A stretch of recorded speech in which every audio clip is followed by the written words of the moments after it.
The festive season is here, and so are the deals. You know what they say? Buy one, get one. Trade in your old phone and get an instant discount on the new one. Sounds interesting, right? Well, we have a problem with this narrative. In this episode, we are talking about 3 such problematic offers, which are being advertised as super exciting deals. We will be discussing them one by one, and you can skip to any part of the video by clicking on the chapters given below. Let's start with the first one. Popular Electronics Megastore is offering this deal. Bring your old phone and get a promotion on a brand new one. Here's how it works. You go to the store, hand over your old phone and get a discount coupon on the spot. Then you shop for a new device and hand over the coupon to the sales associate. Your discount is applicable. You walk out of the store with a brand new phone and your old one is gone. Out of sight, out of mind. They even throw your old phone away for free. Sounds like a win-win situation, right? Not quite. Most of us have traded in our old phones thinking we are doing something good for the planet. Some of us have even done it to save a few bucks. But how many of us know what happens to those phones after the trade-in? This is the story of a deal that looks perfect until you dig deeper. Most of these retail chains have a type with e-waste recycling companies. These companies take your gadgets, refurbish them, and sell them again in the used market. So your phone may end up in another part of the country or the world. Does that mean you should not trade in your phone? Of course not.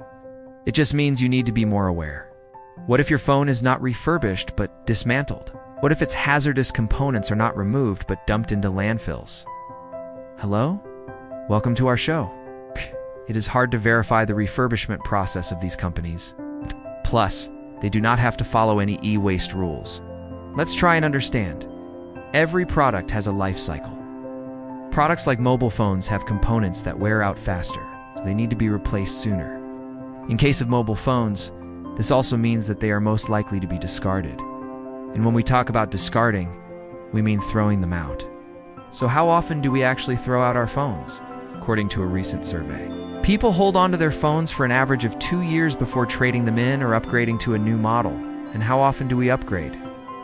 Well, according to the same study, almost 42% of smartphone users upgrade their phones every 2 years, so the number seems to be growing higher. But where do these discarded phones go? Some of them are given to charity, some are sold in the gray market, and some end up in landfills. According to one estimate, around 70% of discarded phones are resold or refurbished. The remaining end up in landfills. So does that mean your phone will definitely end up in a landfill? Not necessarily, but the chances are quite high. Do these devices then decompose? Well, no, they don't. According to experts, it can take up to 100 years for a phone to decompose. What are these phones made of? Discarded phones contain valuable minerals and metals. They also have toxic components like lead, mercury, arsenic, cadmium, polyvinyl chloride, brominated flame retardants, among others. All of these are harmful to both humans and the environment. So when discarded phones end up in landfills, they seep into the soil and water, polluting them. What if we can reduce the number of phones ending up in landfills? Well, that would be great. There are only 2 ways to do it. One is to make the refurbishment and resale market more robust. The other is to increase the lifespan of your phone. Hello, this is a suggestion. Keep your old phone and use it for as long as possible. If you want to buy a new one, keep the old one and use it as a secondary phone. If you have an extra phone lying around, donate it to someone who needs it. To sum it up, upgrade your phone, but choose to do it wisely.